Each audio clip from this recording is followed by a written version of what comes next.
FIFA ने भारत में होने वाले AIFF अंडर 17 महिला विश्व कप से प्रतिबंध हटा लिया है।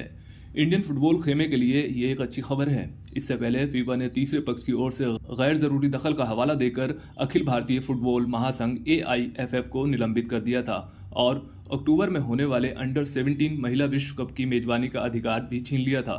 बता दें कि अब फीफा अंडर 17 महिला विश्व कप 11 से 30 अक्टूबर तक भारत में आयोजित किया जा सकता है। दरअसल फीफा की ओर से एक बयान में कहा गया था कि निलंबन तभी हटेगा जब AIFF कार्य समिति की जगह प्रशासकों की समिति के गठन का फैसला वापस लिया जाएगा और AIFF प्रशासन को महासंघ के रोजमर्रा के काम का पूरा अधिकार दिया जाएगा। दरअसल 16 अगस्त को फीफा ने तीसरे पक्ष के हस्तक्षेप के कारण AIFF को निलंबित कर दिया था। फीफा के नियमों और संविधान के गंभीर उल्लंघन की वजह से ये फैसला लिया गया था।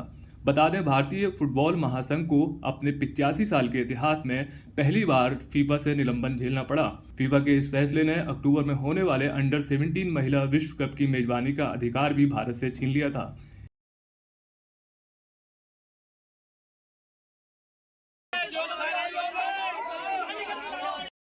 मुरादाबाद के असालतपुर इलाके में एक बहुमंजिला इमारत में गुरुवार की शाम आग लग गई।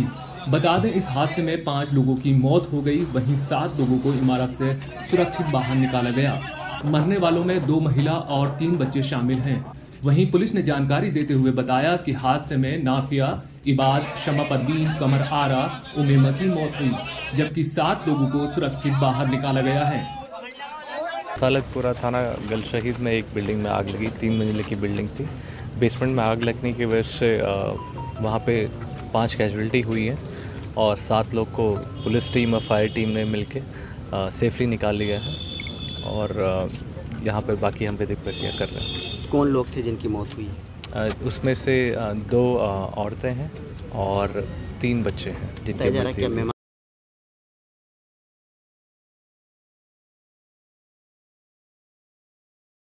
वरिष्ठ नेता गुलाम नबी आज़ाद ने शुक्रवार को कांग्रेस पार्टी पर कई सवाल उठाते हुए पार्टी से इस्तीफा दे दिया।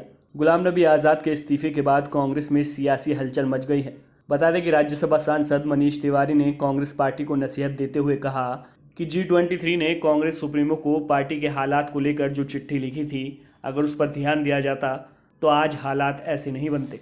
साथ ही अपनी स्थिति साफ करते हुए मनीष तिवारी ने कहा कि मैं इस पार्टी का किराएदार नहीं हूँ बल्कि सदस्य हूँ। साथ ही मनीष तिवारी ने कहा कि 2 साल पहले 23 नेताओं ने सोनिया गांधी को एक पत्र लिखकर कहा था कि पार्टी के हालात चिंताजनक हैं, इसे गंभीरता से लिया जाना चाहिए। उस पत्र के बाद कांग्रेस सभी विधानसभा चुनाव हार गई। अगर कांग्रेस और भारत एक जैसा सोचते हैं तो लगता है कि दोनों में से किसी एक ने अलग सोचना शुरू कर दिया है। जिस इंसान की हैसियत एक वार्ड चुनाव लड़ने की नहीं है, वो इंसान जब पार्टी के बारे में ज्ञान देता है तो हंसी आती है। वहीं मनीष तिवारी ने कहा कि ऐसा रहा है कि 1885 से मौजूद कांग्रेस पार्टी और भारत के बीच समन्वय में दरार आ गई है। 20 दिसंबर 2020 को सोनिया गांधी के आवास पर हुई बैठक में सहमति बन गई होती तो ये स्थिति नहीं आती। वहीं गुलाम नबी आज़ाद के इस्तीफे पर मनीष तिवारी ने कहा कि मैं गुलाम नबी आज़ाद के पत्र के गुण दोष में नहीं जाना चाहता।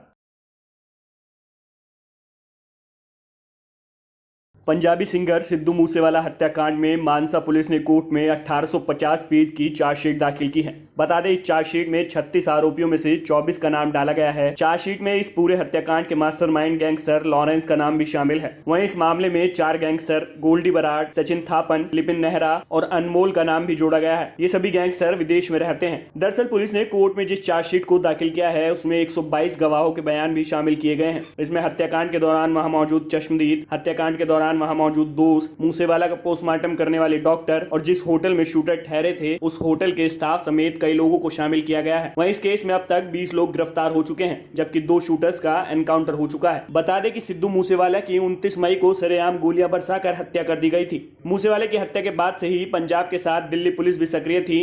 इस वारदात में शामिल कई बदमाशों को दिल्ली पुलिस पहले ही गिरफ्तार कर उनसे हथियार बरामद कर चुकी है। दरअसल इन बदमाशों से पूछताछ में पता चला था कि कनाडा में बैठे गैंगस्टर गोल्डी बराड़ ने बदमाशों को हथियार मुहैया करवाए थे।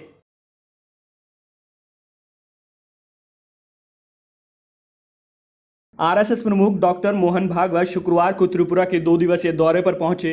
हवाई अड्डे पर शांतिकाली आश्रम के कार्यकर्ता सुब्रत देव वर्मा ने उनका स्वागत किया। भागवत अगरतला पहुंचने के बाद सीधे उज्जैन पैलेस रवाना हो गए। उन्होंने वहां राज सिंहासन का दौरा किया। इसके बाद वे संघ मुख्यालय सेवाधाम पहुंचे। माना जा रहा है कि भागवत का ये संगठनात्मक दौरा नहीं है। उनका दौरा केवल शांतिकाली आश्रम के नवनिर्मित मंदिर के उद्घाटन के लिए है। उनके इस दौरे को लेकर राज्य में तैयारियां जोर शोर से चल रही हैं। भागवत शनिवार सुबह अमरपुर स्थित शांतिकाली आश्रम के नवनिर्मित मंदिर का लोकार्पण किया। इसके बाद उन्होंने संकल्प सभा को संबोधित किया। वहीं दूसरी ओर बीजेपी अध्यक्ष जेपी नड्डा 27 अगस्त को अगरतला पहुंचेंगे। पार्टी के एक वरिष्ठ नेता ने बुधवार को इस बात की जानकारी दी। नड्डा के दौरे को लेकर माना जा रहा है कि अगले साल त्रिपुरा में विधानसभा चुनाव होने हैं। इसी के बारे में रणनीति तय करने के लिए नड्डा पार्टी पदाधिकारियों के साथ बैठक करेंगे। बता दें कि राज्य मंत्रिमंडल में हालिया बदलाव को देखते हुए उनका ये दौरा महत्वपूर्ण माना जा रहा है।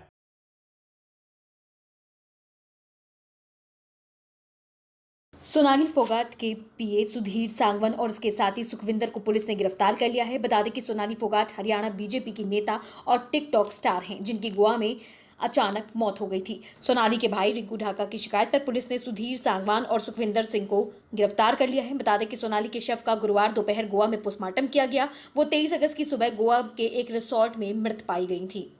वहीं सोनाली के शरीर पर चोट के कई निशान मिले हैं। साथ ही जीजा अमन पुनिया ने बताया कि पोस्टमार्टम होने के बाद सुधीर और सुखविंदर के खिलाफ आईपीसी की धारा 302 के तहत एफआईआर दर्ज की गई है। वहीं गोवा के डीजीपी जसपाल सिंह ने बताया कि शव का पोस्टमार्टम हो चुका है और पोस्टमार्टम रिपोर्ट आने के बाद आगे की कार्रवाई की जाएगी। सोनाली को कर्लिज रेस्टोरेंट में ड्रग्स दी गई थी या नहीं, तबीयत बिगड़ने पर उसे कर्लिज रेस्टोरेंट के लेडीज वॉशरूम में ले जाया गया या नहीं, यह सब जांच का विषय है। तफ्तीश चल रही है। वहीं परिवार के एफआईआर दर्ज न करने के संबंधी आरोपों पर डीजीपी ने कहा कि पहले शिकायत को वेरीफाई किया गया, जिसके बाद एफआईआर दर्ज की गई।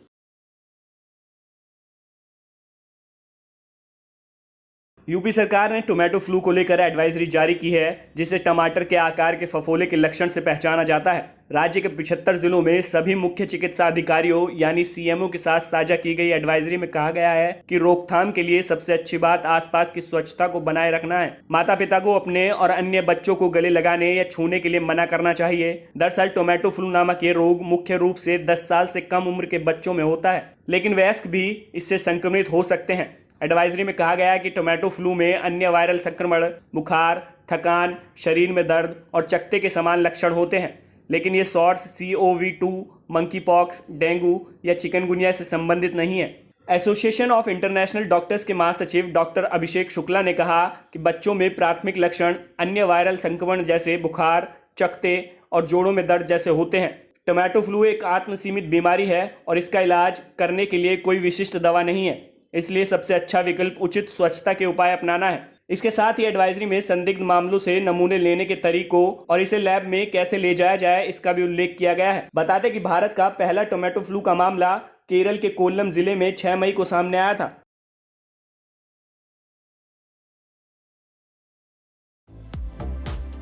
एक्टर और सुपर मॉडल मिलिंद सोमन कंगना रनौत द्वारा डायरेक्टेड फिल्म इमरजेंसी में सैम मानेकशॉ की भूमिका निभाते नजर आएंगे।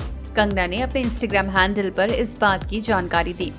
कंगना ने लिखा, आपके सामने प्रेजेंट कर रही हूँ डायनामिक मिलिंद सोमन को एज सैम मानेकशॉ, वो शख्स जो इंस्ट्रूमेंटल थे भारत पाकिस्तान वॉर में और जिन्हें उनकी ऑनेस्टी, चार्म, एक वॉर हीरो और एक विजनरी लीडर के रूप में जाना जाता है।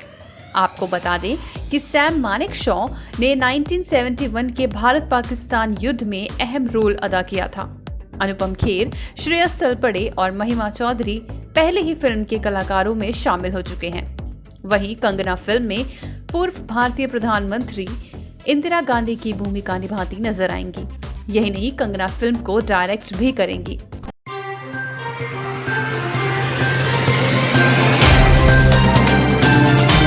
Subscribe now and press the bell icon.